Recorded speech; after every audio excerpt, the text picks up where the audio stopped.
Yes, you may start. Good afternoon, everyone. So we are the group 2. We're going to report the activity 2, measuring mass. Objectives. First is to be able to identify the parts and functions of each part of an analytical balance. Second, to determine the different types of analytical balance and different techniques in weighing. And lastly, to identify the factors that can affect weighing in an analytical balance. In most analysis, an analytical balance must be used to obtain highly accurate masses. It has a maximum capacity that ranges from 1 gram to several kilograms and a precision at maximum capacity of at least 1 part in 10 raised to 5. Less accurate laboratory balances are also employed in the analytical laboratory for mass measurements where the demands for reliability are not critical. So first procedure, draw an analytical balance, label its parts, and indicate their function. So this is the analytical balance na makikita nyo dyan sa screen na yung yung analytical balance tapos naka-label na din yung parts. Next slide, please.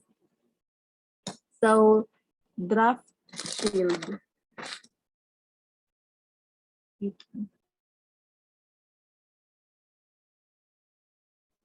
Draft shield is used to prevent the very small samples from being affected by air currents. Since yung analytical balance is a highly sensitive laboratory instrument na kahit may konting hangin lang napapasok it can affect the weight of the sample. Next is the level indicator. It is used to check if the balance is level. So dyan sa level indicator, may bubble yan dyan, tapos may circle. So if the bubble is not in the center, adjust the level by twisting the level adjustment fit. So by twisting the level adjustment fit until the bubble is in the center of the inner circle. Next is the display. It is used to perform piece counting, percent weighing, and density determination. So, dyan makikita kung gaano kabigat yung sample na nilagay mo. Next is level adjustment fit. It allows the balance to be brought to the reference position to confirm your balance is fully level before weighing.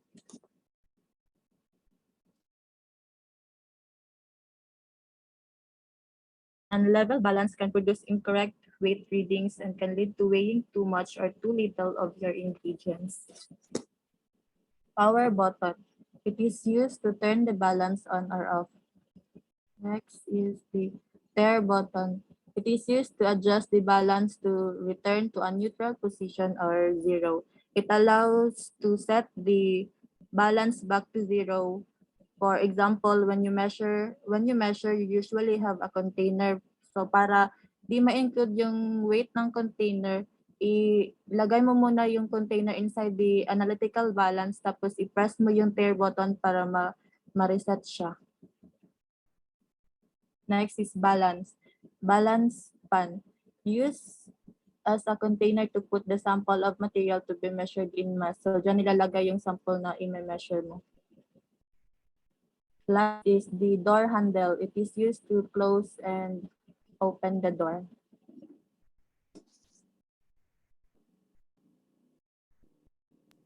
So let's proceed for the types of analytical balance. The first type of analytical balance is the macro balance. It is used in measurement. The weight of the samples and measurements can be made with a standard deviation of negative positive 1.0 and the maximum capacity ranging between 160 to 200 grams. The second type of analytical balance is the semi-micro analytical balance. It is a highly accurate balance that is used to accurately determine the exact weight of fine objects, have a maximum loading of 10 to 30 grams with accuracy of 0.01. A semi-microanalytical balance has one more decimal place than a macroanalytical balance, so it is capable of producing more accurate results. In addition, the main difference between a macroanalytical balance and a semi-microanalytical balance is the draft shield ring around the weighing pan, which is designed to further reduce the influence of air current on measurements.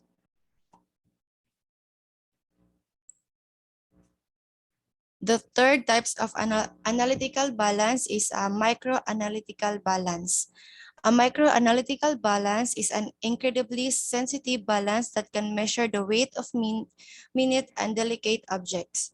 This balance is incredibly precise down to the 0.1. This type of analytical balance is incredibly important when measuring volatile chemicals, delicate instruments, and dangerous substances.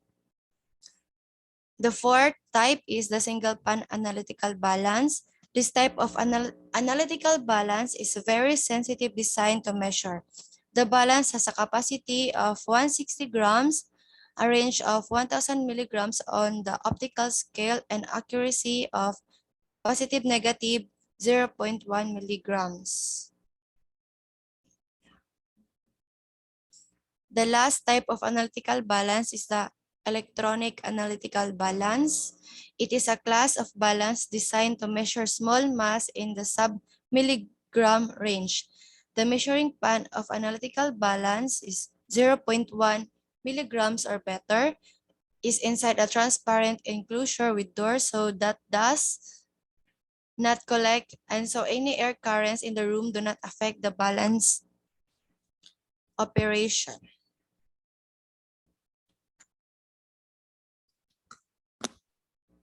So let's proceed in weighing techniques. First techniques, weighing by addition. An object is placed directly on balance and the mass read. Weighing directly required that the balance be carefully zeroed in order to obtain accurate results. Second technique is weighing by difference. Weighing by difference is the method to measure quantitatively the mass of a solid sample, the repetitive weighing of a weighing bottle containing a quantity of solid reagent.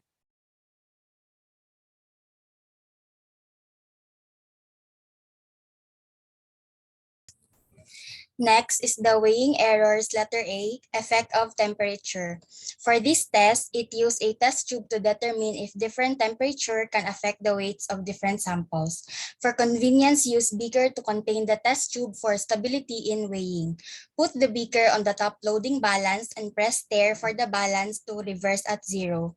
Then, weigh a clean, dry test tube and record its weight for the room temperature. After recording, place the same tube inside the freezer for 1 minute and weigh again. Place the same test tube on a Bunsen burner to increase its temperature for 2 minutes. Immediately reweigh the tube and record its weight for comparison.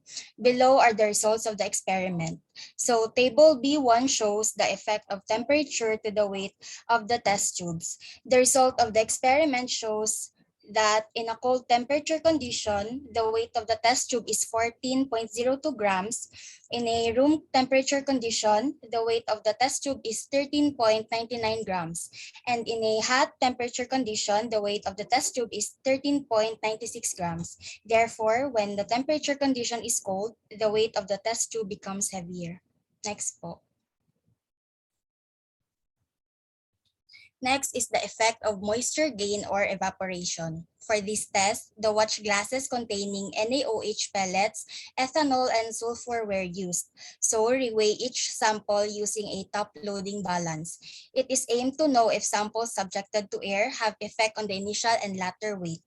Record the final weight. So the table B2 shows that the effect of moisture gain or evaporation to the sample by comparing their net weight immediately after transferring and after some time. So the results of the experiment shows that the NaOH sample weighs 0.70 grams immediately after transferring, and it becomes 0.93 grams after some time.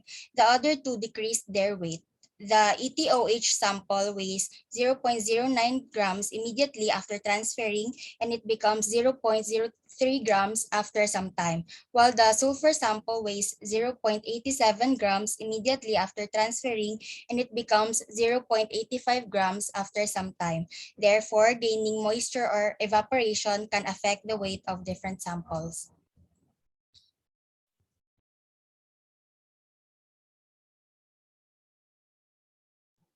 Next is the effect of electrostatically charged weighing materials. A clean, empty, and dry plastic weighing cup was weighed beforehand with a woolen cloth.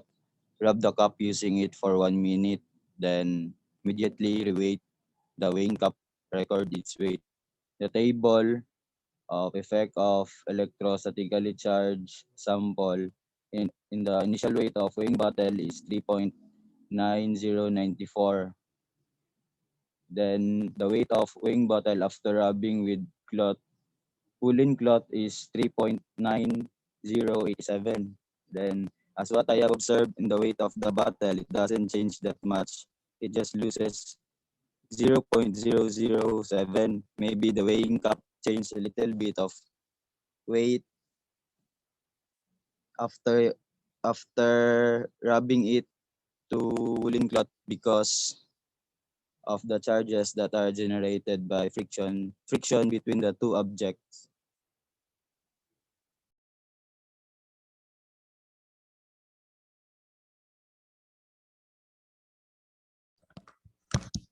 So buoyancy error. A buoyancy error is weighing error that develops when the object being weighed has a significantly different density than the standard weights. This error has its origin in the difference in the buoyant force exerted by the medium or air on the object and on the weights. Correction for buoyancy is accomplished with the equation. So the problem for the buoyancy error is the bottle weight 7.6500 grams empty and 9.9700 grams after introduction of an organic liquid with a density of 0.92 grams per centimeter cube. The balance was equipped with stainless steel weights of 8.0 grams per centimeter cube. Correct the mass of the sample of the effects of buoyancy. Show your solution. The formula for buoyancy error is W1, which is the corrected mass of the object, equals to W2 plus W2.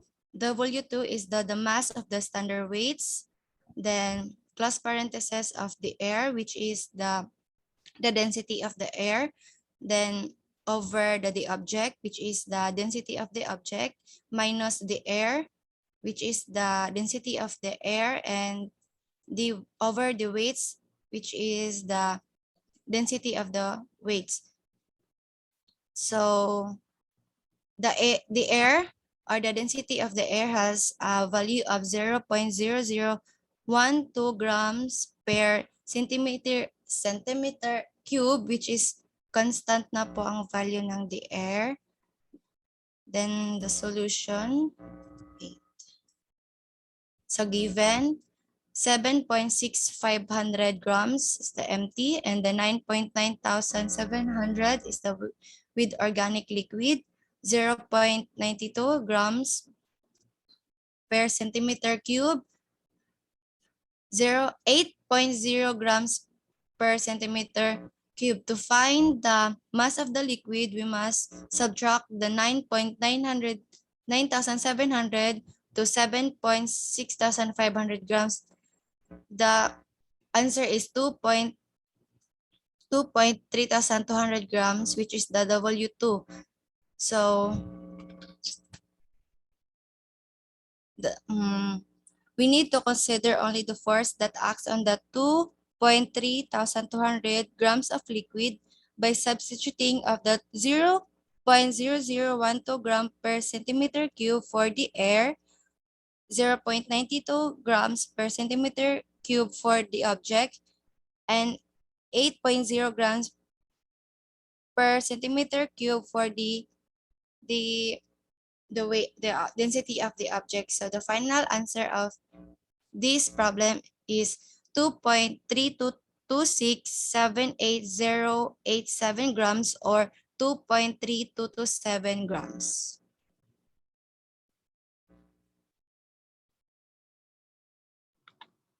Next is the guide questions. Number 1 is give a generalization of the effect of temperature on the weight of materials.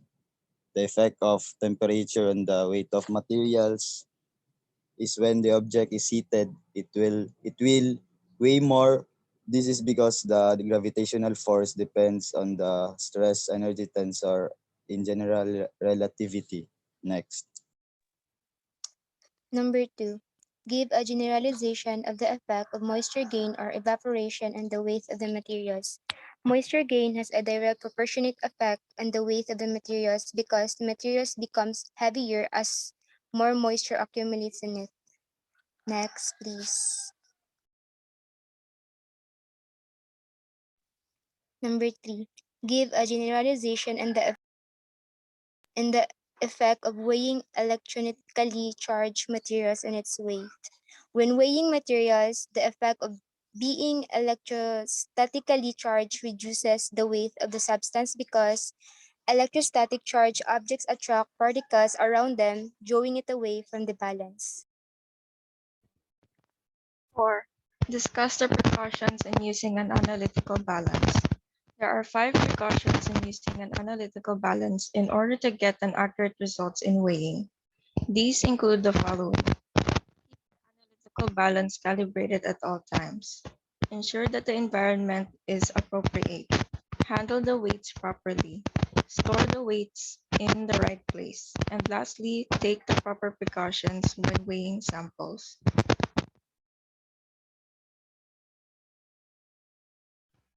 So, in conclusion, the analytical balance is the most precise and accurate laboratory equipment. By carefully following the different procedures on how to correctly use the analytical balance, weighing a sample in the balance can eliminate many errors that might be introduced into the procedure. That's all. Thank you. Okay, thank you for that, reporters. You may unshare the screen now. I'll be presenting my own PowerPoint presentation for activity number 2. Ayan. So please listen. I'll just supplement some parts of the activities na hindi or na-report naman ng reporters, pero let's just add some more. So again, activity number 2 is entitled measuring mass. So our target here is to measure mass of our substances. And take note that in analytical chemistry, we don't use the ordinary kiluhan that we have, the ordinary balances that we have. Instead, we are going to use the analytical balance. Most of the time, we'll be using the electronic one. So on the screen, you can see that the appearance of our analytical balance na electronic. Okay, so please take note of the different parts and also their function. So we have here the weighing chamber. Ito, the whole thing itself. It's a chamber. It has 3 doors. You can open and close these doors to place inside your sample to be weighed, and you close that one to avoid to eliminate airflow. I believe na mentioned din kanina ng reporters that even air can cause variation to the displayed weight of the substance. That's how sensitive the analytical balance is. So that is the weighing chamber. It has again 3 doors, 2 on the sides and then 1 sa taas. So all of them can be opened and closed, class. You just have to remember that when you're going to measure the weight of the substance, you really have to close all the doors. Okay. Now we have here a level indicator. It's a round. It's a round part of the analytical balance with like a bubble inside. Now, ginagamit ito to know whether the balance is balanced or not. So again, kailangan kasi balance din yung balance to for it to give us an accurate result. Okay? Now, you will know that the balance is also balanced when this bubble is at the center. So pag nasa center siya, meaning the balance is properly calibrated and it will really give us an accurate result. But if ever the bubble is not at the center, we can adjust the balance. So that is now the use of the level screw. Parang paa siya, class, ni analytical balance. Itong bilog sa baba, apat yan sila.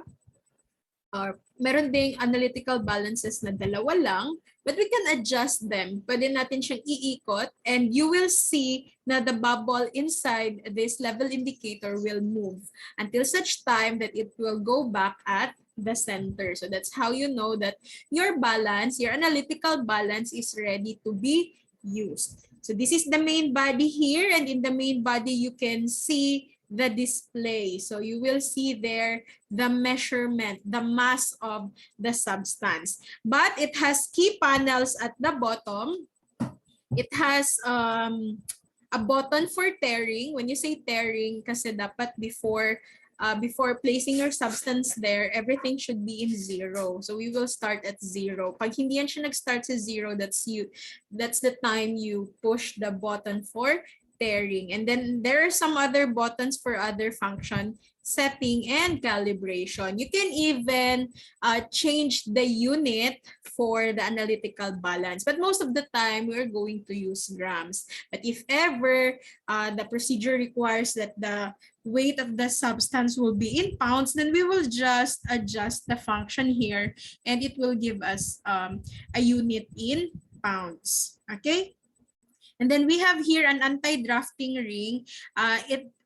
It covers actually the pan at the center. That is just to reduce influence ng air drafts para it will not cause variation on the mass of our substance. So the pan here, this is where we will be going to place our substance to be weighed. So we have to make sure that the substance on its container will be placed at the center for accurate weighing. Please take note again of the different parts and functions of our analytical balance. So again, our analytical balance is highly sophisticated, highly sensitive weighing instrument. Now, depende, there are analytical balance that can measure 1 gram or below, or it can even measure up to kilograms, a few kilograms, okay? But it is very precise and at the same time accurate. Okay, very accurate yung analytical balance as long as we also calibrate it. We have to make sure that the bubble at the level indicator is at the center. However, the one I presented to you is our electronic analytical balance, but we have other types also. We have 3: macro, semi-micro, and the micro analytical balances. These are the types according to how much weight they can measure, meaning their maximum capacity. So from the name itself, macro, let's expect that it can weigh larger quantities or larger na amount of samples. It can actually measure substances ranging from 160 grams to 200 grams. And the semi-micro, that's 10 to 30 grams, while from the name itself, micro-analytical balance, it can just measure small amounts. The range is 1 to 3 grams. Anyway, all of them are precise. If there are deviations, then very minimal, plus and minus 0.01 milligram. Now, the old version of the analytical balance, we call that traditional analytical balance, wherein you can see two pans here. We can place in one of the pans our sample to be weighed, and then the other one will have to carry the standard weights. When you say standard weights, ito yung mga small pieces, pwede siyang metals na predetermined yung weight niya. For example, 5 grams na metal, ilalagay mo siya dyan. And then you have your sample here. If nagpantay sila, their level, the pans, ang level nila nagpantay, it means that they have the same weight. If the standard weight here is 5 grams, so does your sample. So that's the use of the traditional analytical balance. But it has evolved over time until such time we have now our single pan analytical balance, which is more convenient to use and will give us faster result of the weight. So this is now the single analytical balance. We only have one pan there where we are going to place our sample, but it also do contain weights class, but built-in na siya here sa instrument mismo. But just like the electronic analytical balance, it will also give us here in the display the measurement of the mass of our substance being weighed. Anyway, nag-evolve yan siya from this, the traditional analytical balance, to this single analytical balance, and now we have the electronic analytical balance. So among them, this is the most convenient to use. We are just going to place our sample inside and it will directly give us the result. Okay? Again, this one is the so-called electronic analytical balance. But in weighing, we have two types of methods. The first one is weighing by addition, and then the other one is weighing by difference. Now, I'll be showing you a video on how are we going to do the weighing by addition. And let's differentiate later. Ano yung difference nila ni weighing by difference? Wait lang, ha?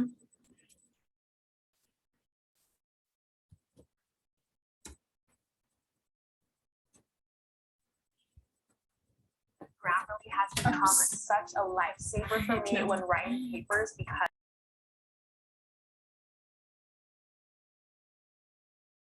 Excuse me po, ma'am. Naka-off mic po kayo.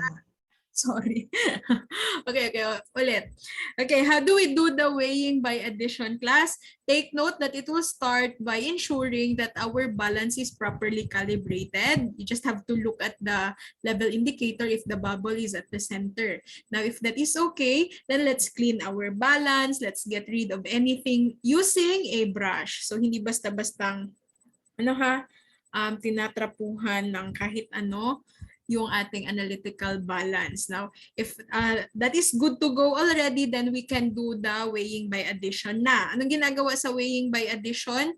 The first thing is we will have the weighing bottle, or we can have the weighing boat, or even we can use a small beaker. Lalagyan lang siya ng sample to be weighed.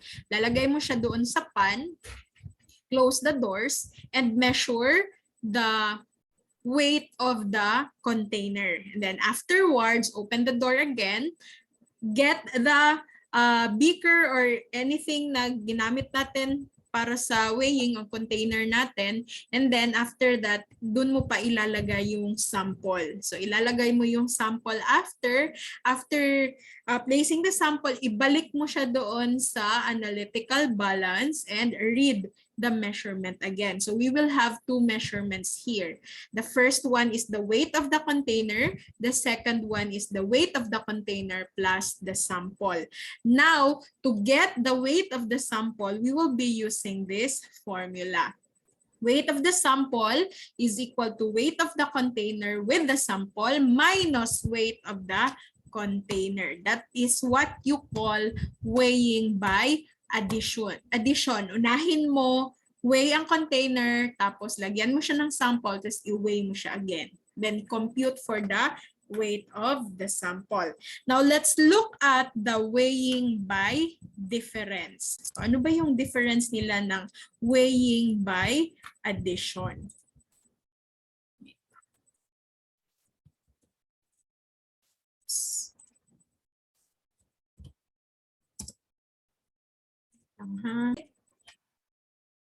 For the weighing by difference class, sa weighing by difference, baliktad. Okay? Again, baliktad siya. The same yung unang process. We have to make sure that the balance is properly calibrated, it's clean. And then afterwards, we will be direct weighing and weighing by addition. What do you mean direct weighing? Diretso mo siyang i-weigh? Ganon. Baliktad. Yung weighing of difference, yun yung class na ilagay mo na yung sample doon sa container and then pwede ka magkaroon ng predetermined weight using a top loading balance, yung ordinary balance natin, though it's not really that accurate, pero at least you will have an estimate kung gaano karami yung nilagay mo sa container mo. And then after placing the sample in the container, ilagay mo na siya inside sa analytical balance and record the weight of the container with the sample. And then after, i-transfer mo yung laman, yung sample i-transfer mo into another container, and that's the time you weigh again the container. So baliktad siya sa weighing by addition. Di ba? Weighing by addition, container muna, lagyan mo siya ng sample, and then weigh it again. Weigh it again with the sample. Ito baliktad. Container with the sample, weigh it, and then transfer the sample, and then ibalik mo yung container inside the analytical balance and measure it. Now, among the two, itong weighing the difference is the most accurate method in measuring the the mass of our sample. So, ito yung mas dapat nating gamitin when weighing a solid sample. Lagay mo muna siya sa container and then i-transfer mo siya. Kasi hindi natin maiwasan, class, may maiiwan kasi talaga inside the container niyan. So, kung i-weigh natin yung mga naiwan kasama doon sa container, mas accurate yung measurement na nakuha natin. So, I hope na follow yon ang difference ni weighing by addition and weighing by difference. Any question? We only have two, ha? We only have two methods of weighing. Wala? I think so, Ms. Rankin, I'm not really that familiar with the direct weighing. But anyway, kasi in the laboratory, in the analytical chemistry, we only have two, addition and difference. Okay? And then let's discuss now the weighing errors. So in the laboratory, as much as possible, let us minimize them if we cannot eliminate them. Okay, the weighing errors. Kasi pag anachem talaga, we are talking about precision and accuracy. Now, the first one, the first factor that will influence the weight of an object is the temperature. Okay? So, ang rule natin nito, class, is before weighing a substance, we have to make sure that its temperature is the same with that of the environment. So if the room environment, room temperature is 25 to 30 degrees Celsius, we have to make sure that the substance also is 25 to 30 degrees Celsius. Kasi kapag malamig siya, take note of this. If we weigh a substance that is cold, it's coming from a refrigerator or a freezer, it will have a larger mass compared to its true volume if we place it in like a room temperature. Now, if the substance naman is warm, it's coming from boiling or heating, it will have a lower mass, meaning it will be lighter. So the difference kasi between the temperature of the substance and the balance itself, the balance is the room temperature kasi, will cause a buoyancy, and the equilibrium will be broken. Merong moisture na, may film of moisture na matatrap sa ating substance, and that will cause the variation. So, anong ginagawa? Take note of this. Heated objects must always be cooled to room temperature before we weigh them. Okay? Para hindi lighter yung makuha natin na measurement. Actually, so does the cold ones. We need to also that i-level natin siya sa room temperature para hindi din siya masyadong mabigat. Kasi may two sources tayo of error due to difference in temperature. So the first one is convection currents within the balance case exert a buoyant effect on the pan and the object. So pag merong difference in the temperature between the analytical balance and the object, merong currents na involved dyan, and magkakaroon siya ng effect on the reading ng ating mass. And then at the same time, merong warm air na matrap in the closed container doon sa di ba chamber natin, analytical balance, kino-close natin siya. So kung mainit yung ating substance na nilagay, matatrap din ng warm air inside, and the warm air is actually lighter. So it will also give us a lower mass. So kaya pag mainit, lighter siya.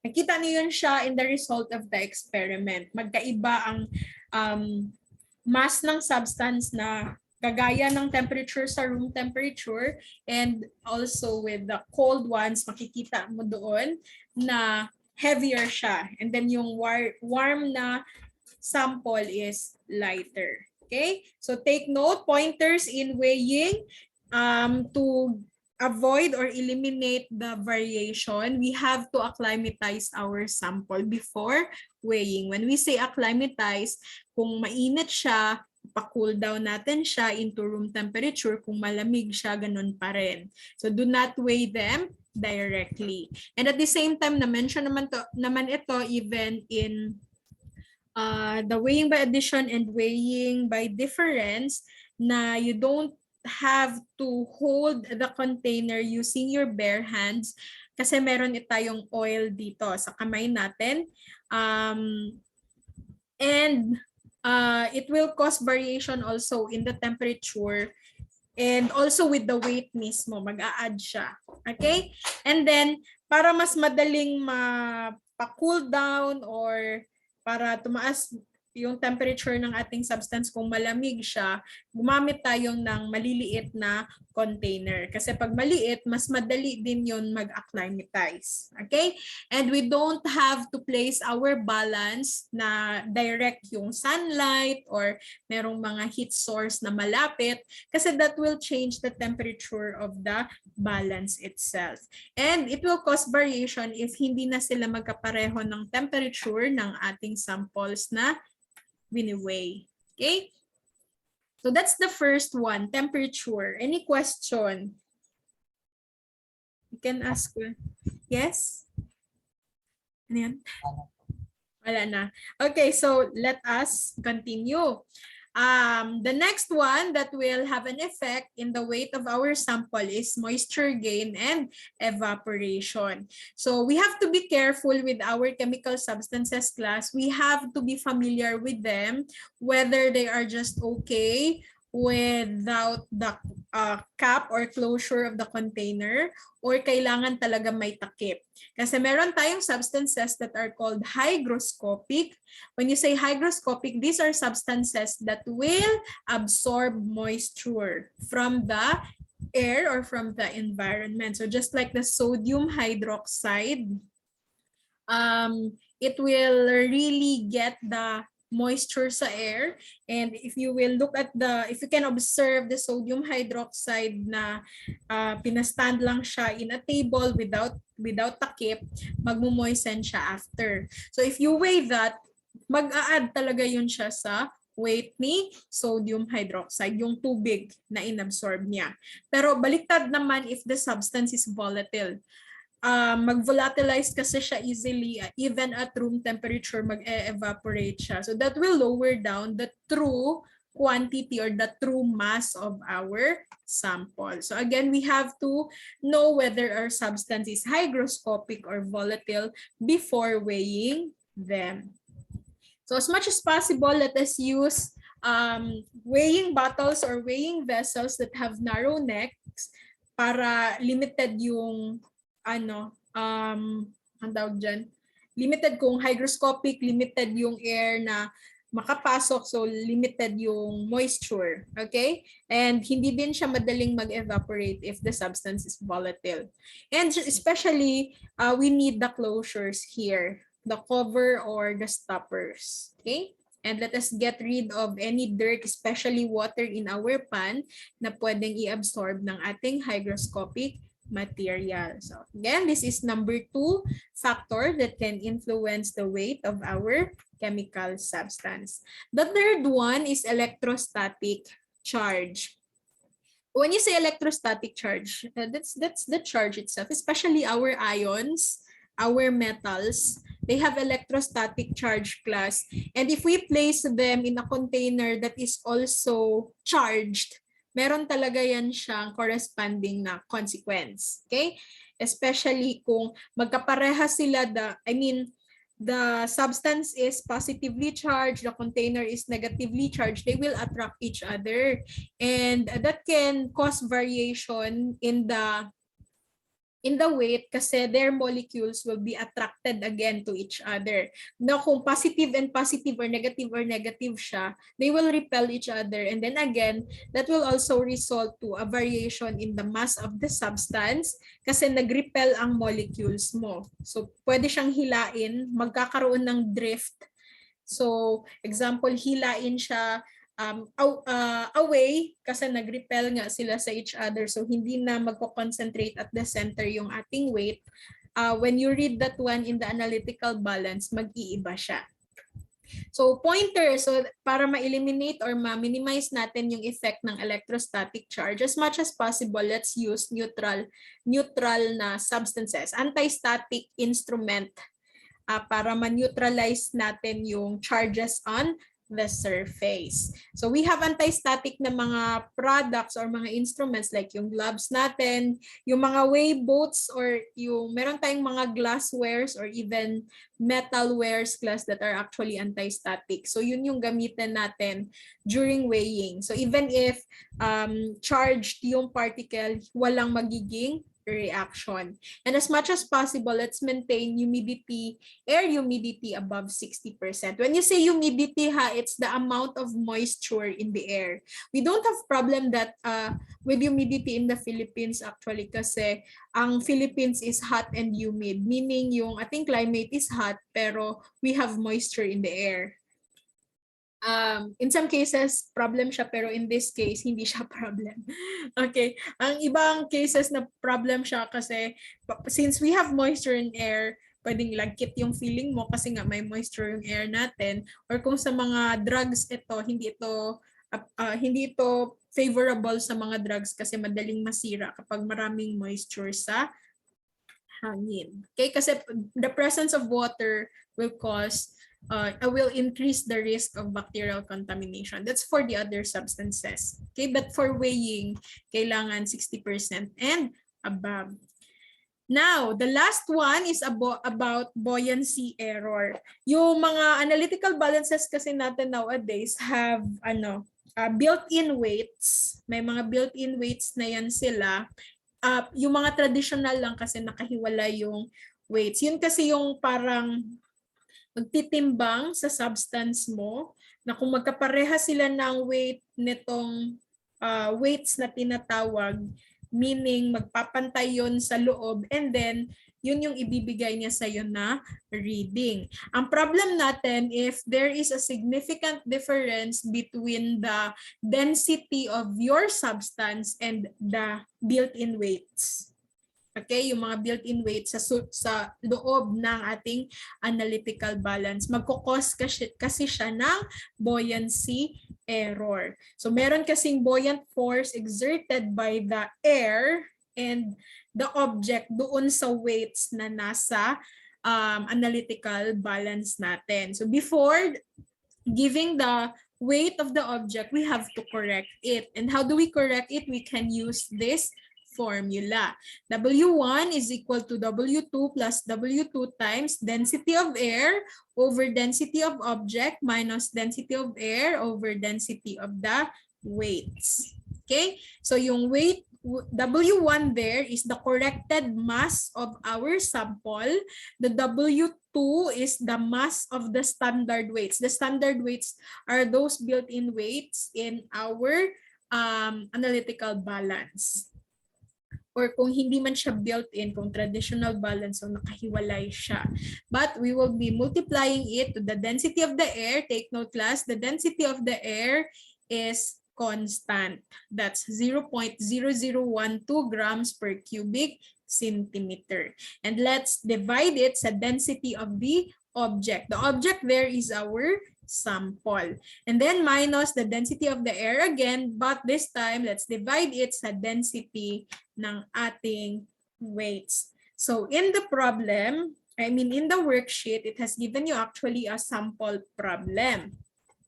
Kalagay dyan, a bottle weighed 7.65 grams empty. So this is the weight of the bottle if empty. But if nilagyan na siya ng sample na liquid, it becomes 9.97. Now the density of the liquid is 0.92 grams per cubic centimeter. Now ang ginamit na balance was equipped with a stainless steel weight and the density is 8 grams per cubic centimeter. So you can see the difference now of the density of the sample, that's 0.92, and the density of the built-in weights, it's 8.0.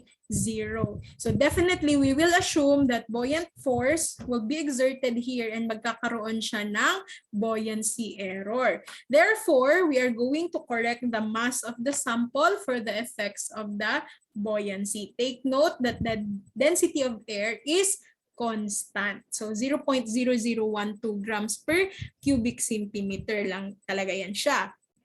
Now we will compute for the W1, that's the corrected mass of the object. The W2 is the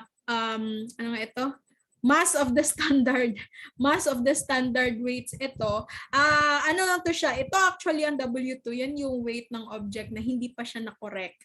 Kaya paano siya i-solve? 9.97 minus 7.65. Diba yung 9.97 container plus the sample. Itong 7.65 container lang. So para makuha natin yung weight niya, 9.97 minus lang natin. Kagaya ng formula na ginamit for weighing by addition and also difference. Kaya 2.3. 2.3 mo na siya. 9.97 minus 7.65. This is 2.32. So kung nakita, i-substitute lang natin. So i-substitute din natin si density of air dito sa dalawa. Yung una, 0.92, this is for the object. And then itong sa ikalawa, that is for the standard weights na density. And then PEMDAS tayo. So 0.0012 divided by 0.92 is 0.00130447, and then 0.0012 divided by 8.0 is 0.0015. So minus lang natin yan siya. Ito yung kanyang difference. And then i-multiply natin siya sa 2.32 and then i-add natin siya sa 2.32. So the final answer here is 2.322678087. So ito na yung corrected mass ng ating liquid. From 2.3, supposedly yan yung kanyang weight, diba? Kung magma-minus lang tayo. But if we are going to consider the buoyant force, then ito yung kanyang totoong weight. 2.322678087. Okay? questions about the buoyant force? Excuse me po. Ma'am, i-round off pa ba yan? Or no na po? Pwede, depende siya sa instruction ko. Like kung mag-quiz tayo or mag-exam, most of the time it will be 4 decimal places. Most of the time. So this will become 2.3227. Okay po, ma'am. Thank you. Okay. Ayan. And lastly, hindi ko na ulitin yung sa temperature, electrostatic charge, and yung moisture ha, kasi na-discuss ko na siya kanina. So dito na lang tayo sa precautions in using the analytical balance. So next time when you are going to have your face-to-face class and you will be asked to use the analytical balance, please do not move the analytical balance. Kung saan siya nakalagay, doon lang dapat talaga siya. Kasi very sensitive yan siya. Pag laagan kayo atong analytical balance, bisag asa na siya naabot, dali na siya maguba. That actually happened sa first analytical balance of the school. Actually, nasa school pa yung pinaka-first talaga. Pero hindi na siya makalibrate properly. Kay laagan magugito siya nga balance. Usahay maabot siya sa 3rd floor, usahay maabot siya sa 1st floor. So, akong tawag sa laagan, usahay makita na ko siya sa 3rd floor. Pagkaugma na po siya sa 1st floor, actually dili dapat na siya move mo to I actually suggested na magkaroon dapat ng weighing room sa school. So ang purpose lang talaga is for weighing lang. Doon lahat ng weighing na gagawin doon lang sa room na yon para dili magsigiglaag ang atuang analytical balance. And then when you're going to use the analytical balance, you have to make sure that the pan is at the center and yung i-weigh mo na substance is also at the center. Now, hindi mo siya directly ilalagay doon ha. That is the reason why we use weigh boats or a small beaker or the weighing bottles. Even watch glass, we can use that, or evaporating dish, as long as you don't place the subject to be weighed directly to the pan kasi it will cause corrosion. The pan kasi is metal, so most likely magkakaroon siya ng reaction with the other substances. So let's protect our analytical balance sa school. Parang this pandemic, they purchased additional two na analytical balances. So may nakita ako on the 3rd floor, dalawa. As in bagong-bago. Tapos wala pa siya naggamit. Kaya wala pa may nag face-to-face. So as in bago yun siya kayo. And then you also observe precautions for weighing of liquids kasi magkakaroon ng spillage, and pag napunta yan siya sa analytical balance, it can also damage our balance.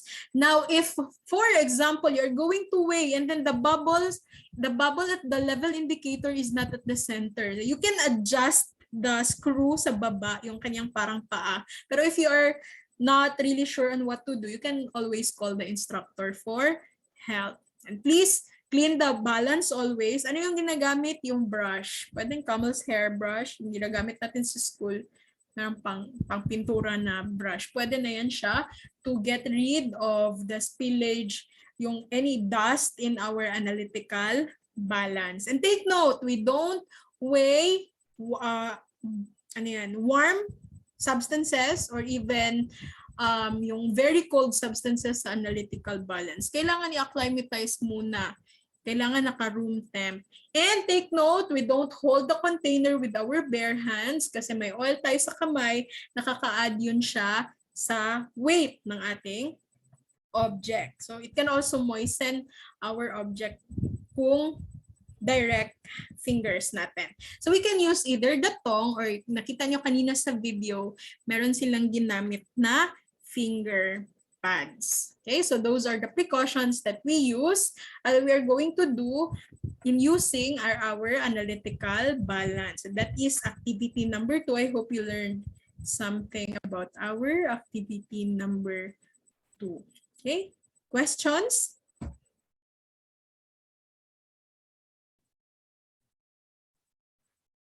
Malay?